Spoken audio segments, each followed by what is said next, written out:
नमस्कार, मी नम्रता वागळे. आपण पाहताय पुढारी न्यूज. वेळ आहे चर्चेचा धुरळा उडवायची. विधानसभा निवडणुकांचे वेध लागले आहेत. गणपती विसर्जन झालं की निवडणुकीची आचारसंहिता लागणार हेही नक्की, आणि त्यामुळे जागा वाटपाची धावपळ सुरू झाली. आणि जागा वाटप म्हटलं की रुसवे फुगवे, आरोप प्रत्यारोप हे सगळं आलंच, आणि त्याचीच नांदी सध्या महाविकास आघाडीच्या गोटात दिसून येते. उद्धव ठाकरेंच्या शिवसेनेने आपला बालेकिल्ला असलेल्या मुंबईत 36 पैकी 25 जागांचा आग्रह धरलाय. आता निम्म्यापेक्षा अधिक जागी ठाकरेंनी दावा सांगितला तर मित्रपक्षांसाठी काय जागा उरणार हा प्रश्न जसा आपल्याला पडलाय तसा महाविकास आघाडीतल्या इतर मित्रपक्षांनाही पडलाय. साहजिकच ठाकरेंच्या या जागांच्या फॉर्म्युलावर मित्रपक्षांनी कुठे सावध भूमिका घेतली, कुठे थेट विरोधाचे बाण डागलेत. आज मुंबईत ही स्थिती दिसते. उद्या विदर्भात, मराठवाड्यात, पश्चिम महाराष्ट्रात, कोकणात चित्र वेगळं असेल असं नाही. प्रत्येक जण आपापले बालेकिल्ले राखण्यासाठी जोर लावणार. पण मग प्रश्न असा उरतो की चर्चेत न सोडवण्याच्या या गोष्टी माध्यमांमध्ये पसरवून राजकीय दबाव वाढवण्याचं हे सूत्र आहे का, की जागा वाटपाबाबत मित्रपक्ष दुर्लक्षित हे सूत्र प्रत्येक जण आता पाळणार? चर्चाच करायच्या असतील तर त्या चव्हाट्यावर कशाला करायच्या, हाच आहे आपला आजचा चर्चेचा विषय.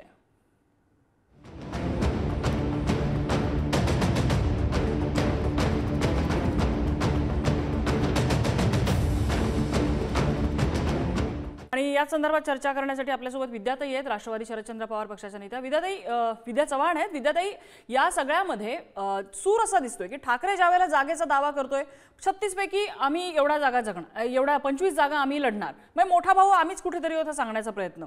काँग्रेसच्या गोटातनं प्रतिक्रिया येते की या सगळ्यामध्ये तुम्हाला काँग्रेसला दुर्लक्षित करून चालणार नाही, काँग्रेसला विचारात घेऊन मगच काय ते करायला लागेल, आणि आम्हालाही जास्तीत जास्त जागा निवडून आणायच्यात, ही काँग्रेसची प्रतिक्रिया येते. प्रत्येक जण जर मोठा भाऊ ठरत असेल तर मग, आणि पुढे जर अशा प्रतिक्रिया आहेत की हा आमचा अंतर्गत प्रश्न आहे, चर्चेतनं सोडवू, मग ह्या सगळ्या गोष्टी माध्यमांमध्ये समोर बोलण्याच्या का आहेत? एकमेकांवर दबाव वाढवायचा आहे का? एकमेकांवर दबाव वाढवायचा काही प्रश्न नाहीये. आणि पहिल्यांदा म्हणजे कोणी मोठा भाऊ नाही, कोणी छोटा भाऊ नाहीये. कारण महाराष्ट्रामध्ये आपण जर बघितलं तर मग दबदबा कोणाचा आहे असं जर विचारलं तर आता आता सगळे पक्ष एका समान लेवलवरती आहे असं म्हणायला हरकत नाहीये. परंतु आपापल्या मतदारसंघांचा अभ्यास करणं किंवा आपल्या मतदारसंघात आपले मतदार किती संख्येने आहेत याचा थोडा आढावा घेणं, आपल्याला सर्वे करणं खूप आवश्यक आहे. आणि मुंबईला 36 मतदारसंघांमध्ये असं जर म्हणत असले की काँग्रेसचाच दबदबा आहे किंवा शिवसेनाच दबदबा आहे असं नाहीये. तर आमचे पण भरपूर मोठ्या प्रमाणात कार्यकर्ते आहेत. आणि लोकसभेला जरी आम्हाला राष्ट्रवादी काँग्रेसला सीट मिळाली नसली तरी विधानसभेच्या 36 पैकी किमान 10 मतदारसंघ हे आम्हाला मिळावे याच्यासाठी आम्ही प्रयत्नात असणार आहोत. आम्ही लोकसभेला जरी फारसा हे पाऊ त्याचा केला नसेल, परंतु ह्या विधानसभेच्या निवडणुकांमध्ये, कारण शेवटी कार्यकर्ता आमचा जिवंत राहायला पाहिजे. कार्यकर्त्यांच्या मागण्या असतात की आपला इकडे पॉकेट आहे, इकडे हे आहे, आपण वजन आहे, आपण लढावं. त्यामुळे पुढे त्याच्यानंतरच्या पुढच्या महापालिकेच्या निवडणुका आहेत आणि त्यासाठी निश्चितच मुंबईमध्ये एक आपली जी शक्ती आहे ती दाखवण्याची गरज आहे. आणि आढावा म्हणजे आपण त्या निमित्ताने आढावा घेऊया. आणि संपूर्ण महाराष्ट्रात 288 सीट्स आहेत.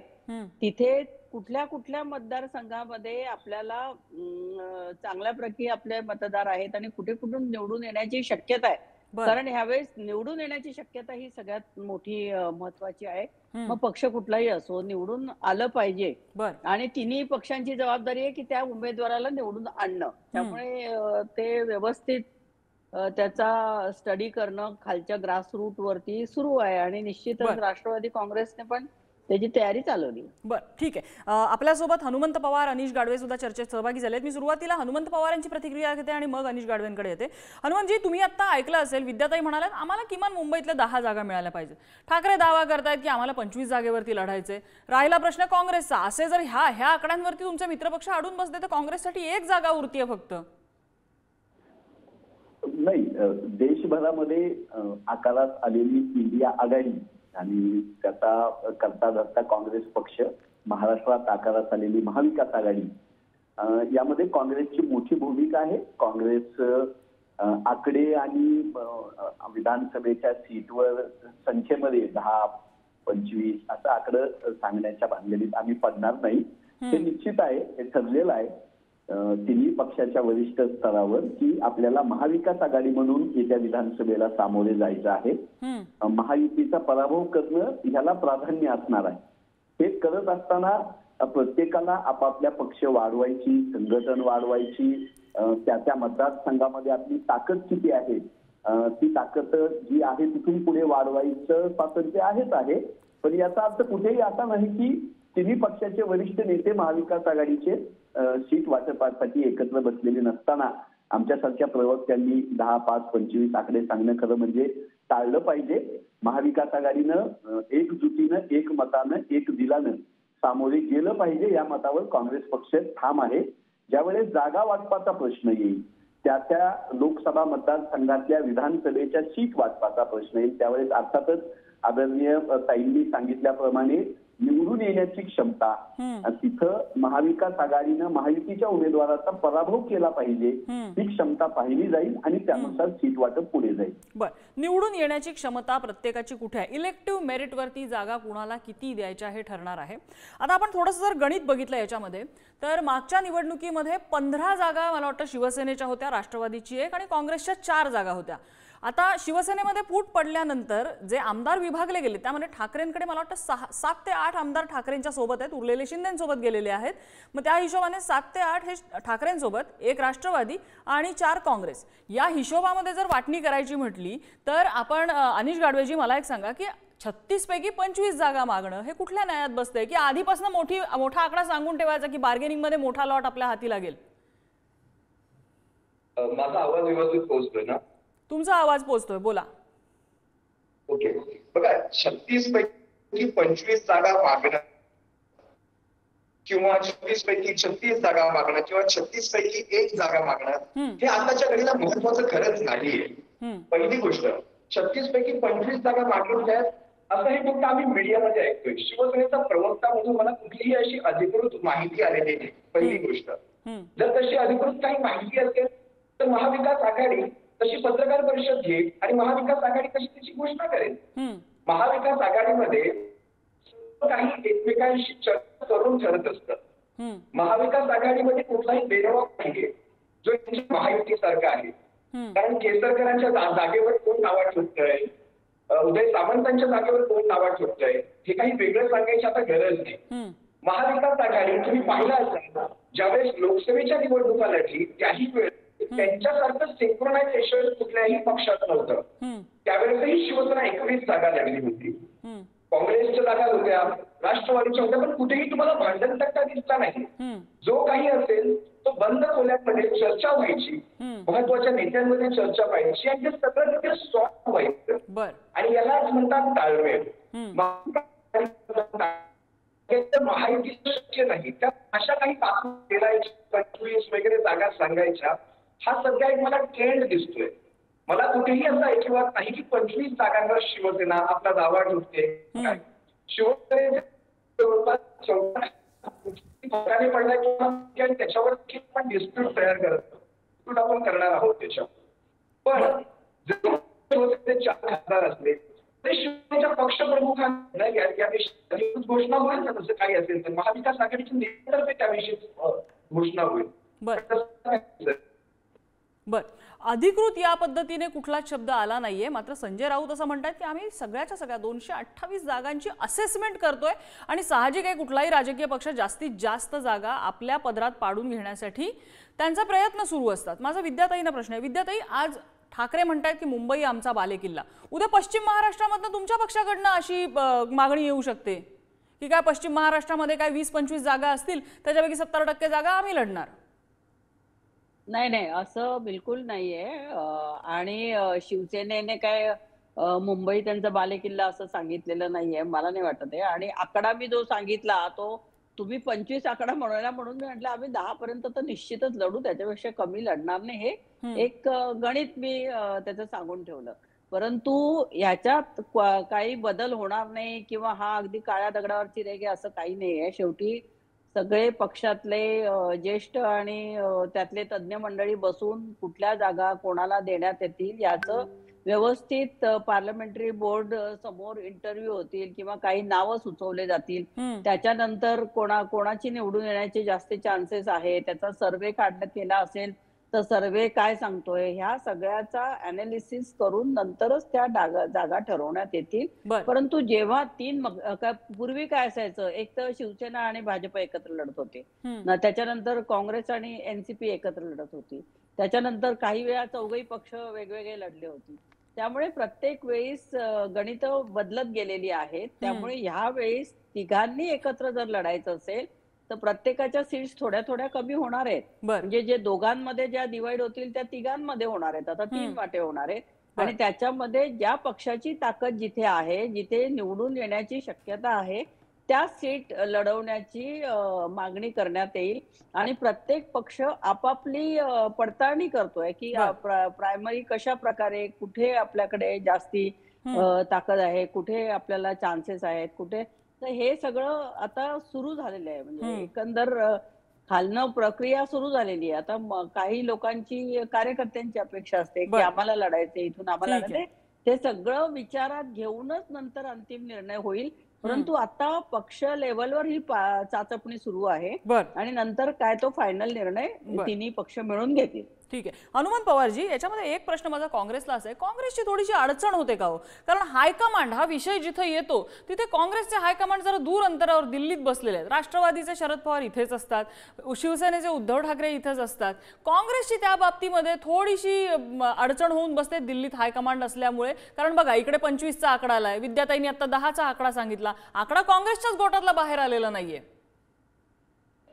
नाही, अगदी दोन्ही महाविकास आघाडीच्या आमच्या मित्र पक्षाच्या दोन्ही सन्माननीय प्रवक्त्यांनी जी भूमिका घेतली तीच पक्ष पातळीवर तिन्ही पक्षांच्या वरिष्ठ नेत्यांची आहे.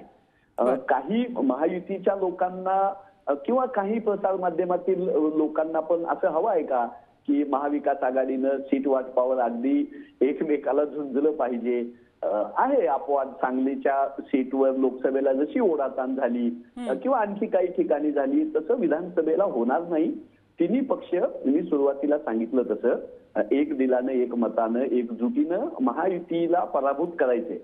नाही, माझा प्रश्नाचा उद्देश असा आहे की जिथे जागा वाटप असेल किंवा एखादी गोष्ट आपल्या पदरात पाडून घेणं असेल, राजकीय दबाव तंत्र नावाची एक गोष्ट असते, त्या दबाव तंत्रात काँग्रेस कमी पडतं का? बिलकुलच नाही. काँग्रेस एक तर मित्र पक्षांवर दबाव आणायच्या स्थितीमध्ये किंवा मानसिकतेमध्ये आम्ही बिलकुल नाहीयेत. आम्हाला सगळ्यांना सोबत घेऊन जायचे, एकमेकांना दबाव आणून ते महायुतीमध्ये सध्या छान चालू आहे. ठाणे जिल्हा असेल, कल्याण लोकसभा मतदारसंघातील असेल, एकमेकावर दबाव आणण्याचं राजकारण हे महायुतीत पाहायला भेटतं. काँग्रेस सगळ्यांना सोबत घेऊन चालणार. त्या अर्थानं इंडिया आघाडीमध्ये काँग्रेस हा मातब्बर पक्ष आहे. सर्वाधिक लोकसभेमध्ये जागा आपण पाहिलं महाराष्ट्रामध्येही आणि देशभरामध्येही काँग्रेस पक्षाला मिळालेल्या आहेत. प्रत्येक वॉर्ड स्तरावर, प्रत्येक विधानसभेत काँग्रेस मजबूत आहे. पण महायुतीला पराभूत करणं, त्यासाठी पवार साहेबांच्या राष्ट्रवादीला, उद्धव साहेबांच्या शिवसेनेला सोबत घेणं, एकमेकांचा आदर करणं, मान सन्मान करणं आणि चर्चेतून मार्ग काढणं, यावर मी प्रेशर पॉलिटिक्स अशासाठी म्हणतेय की आता चर्चा अशी आहे, हे जे 25 ठिकाणी दावे केलेले आहेत त्याच्यामध्ये वांद्रे पूर्व ही जागा आहे आणि वांद्रे पूर्ववरचे विद्यमान आमदार आहेत झिशान सिद्दीकी, ज्यांच्यावरती नुकत्याच झालेल्या निवडणुकीमध्ये, विधान परिषदेच्या निवडणुकीमध्ये कदाचित क्रॉस वोटिंगच्या आरोपामध्ये त्यांचं नाव येऊ शकतं किंवा त्यांची भाजपशी जवळीक वाढलेली आहे, अशा चर्चा काही दिवसांमध्ये सुरू होत्या. ह्या सगळ्या चर्चांमध्ये आता नाव समोर येतं की कदाचित ही जागा ही शिवसेना उद्धव ठाकरे पक्षासाठी सोडली जाऊ शकते, कारण वरुण सरदेसाईंना तिथे इंटरेस्ट आहे. हे प्रेशर पॉलिटिक्स मी म्हणते. अनेक अशा जागा आहेत जे राष्ट्रवादी काँग्रेसमधले जे आमदार अजितदादांसोबत गेले, त्या जागांवर पवार साहेबांचे राष्ट्रवादी काँग्रेस आणि शिवसेना यांचा फेरविचार होणार. ज्या जागांमधले विद्यमान आमदार एकनाथ शिंदे साहेबांसोबत गेले, त्या शिवसेनेच्या जागेवर तिन्ही पक्षाचं परत चर्चा होणार. तसं काँग्रेसच्या काही आमदारांवर आपण म्हणताय तसं उद्या कारवाई झाली तर तिथल्या जागांचाही फेरविचार तिन्ही पक्ष पुन्हा करतील, यात नक्की दुमत नाही. पण तिथेही निवडून येण्याची क्षमता, महायुतीच्या उमेदवाराला पराभूत कोण करू शकतो हे अंतिमतः पाहिलं जाईल. बर, विद्याताई, या सगळ्यामध्ये दबावाचं राजकारण कितीही नाही म्हटलं तरी हे दबाव तंत्रच असतं आणि आपल्या पारड्यामध्ये जास्तीत जास्त जागा पाडून घेणं ह्याच्यामध्ये राजकारणामध्ये काही पाप वगैरे असं मला वाटत नाही आणि मला वाटतं तुम्हालाही वाटत नसेल. नाही, मी त्याला दबाव तंत्र म्हणणार नाहीये की आमचीच जागा इथे येण्याची शक्यता कशी आहे हे आपल्या मित्र पक्षाला पटवून देणं असं मी त्याला म्हणेन. कारण दबाव तंत्राचा अर्थ दुसरा. आम्ही दबाव नाही करू नाही, मी शकतो. दबाव तंत्र अशासाठी म्हणते विद्याताई, कारण ह्या चर्चा माध्यमांमध्ये होतात. या बंद दाराआड तुमच्या चर्चा झाल्यात का हे आम्हाला माहिती नाही. आमच्यापर्यंत थेट काय येतं की वरुण सरदेसाई तिथे इंटरेस्टेड आहेत, कदाचित महायुतीतनं ती जागा त्यांच्यासाठी सोडली जाऊ शकते. आता थेट नाव समोर येतं जिथे विद्यमान खासदार काँग्रेसचा आहे. वरुण सरदेसाईंचं नाव मी पार्ल्यामध्ये सुद्धा ऐकलेलं आहे, त्यामुळे त्याला काही अर्थ नसतो. आता शेवटच्या क्षणी कोण तिथून कुठल्या जागेवरनं इंटरेस्टेड आहे हे आपल्याला कळेल. एक एक उमेदवार जे असतात ते एक एक दोन दोन ठिकाणहून प्रयत्न करत असतात की इथे नाही मिळाली आपल्याला तर या साईडला मिळू शकेल. त्यामुळे उमेदवार जे आहेत ते प्रयत्न करत असणार आणि ते स्वाभाविक आहे. परंतु कुठून निवडून येण्याची शक्यता चांगली आहे हे पक्षाचे पदाधिकारी आणि पक्षातले स्थानिक लोक हे यांच्याशी सल्लामसलत केल्याशिवाय ठरवता येत नाही.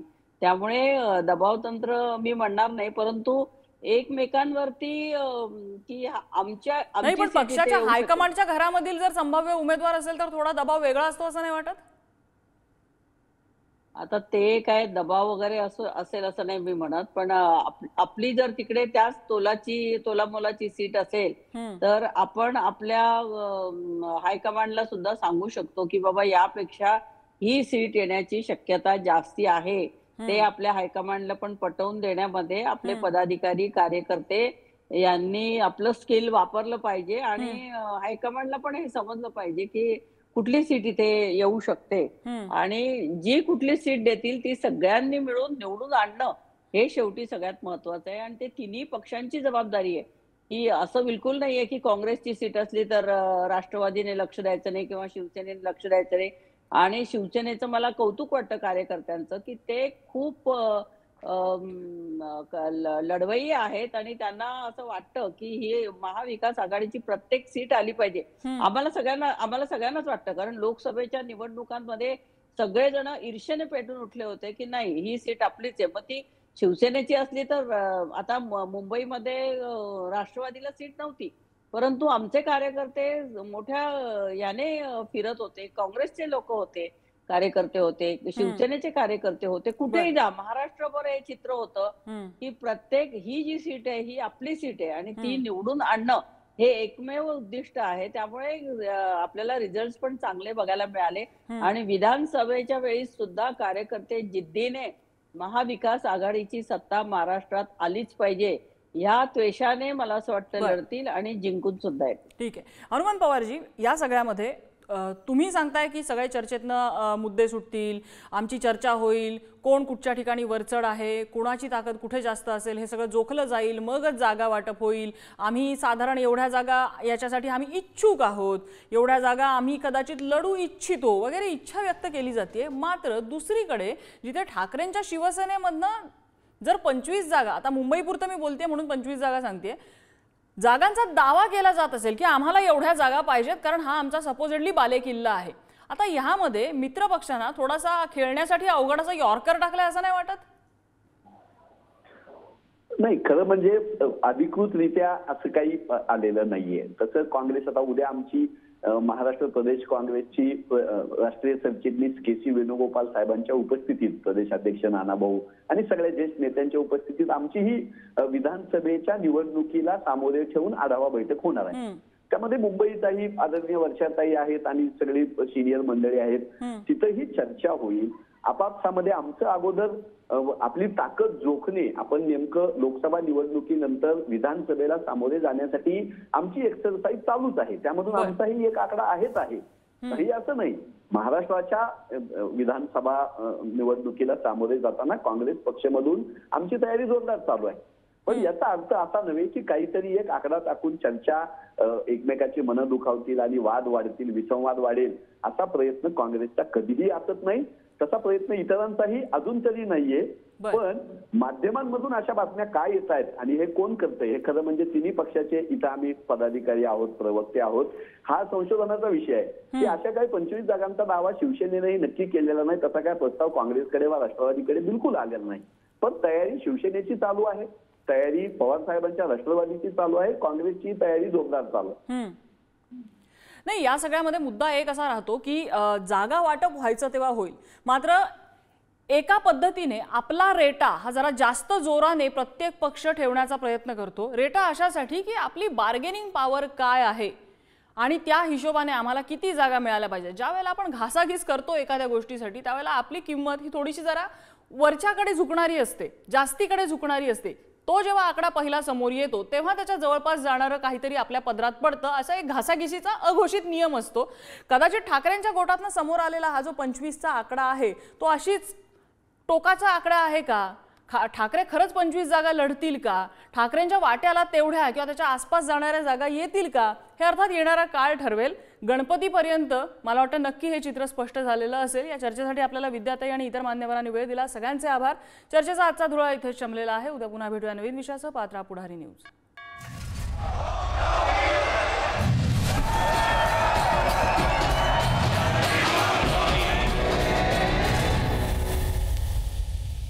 Thank you.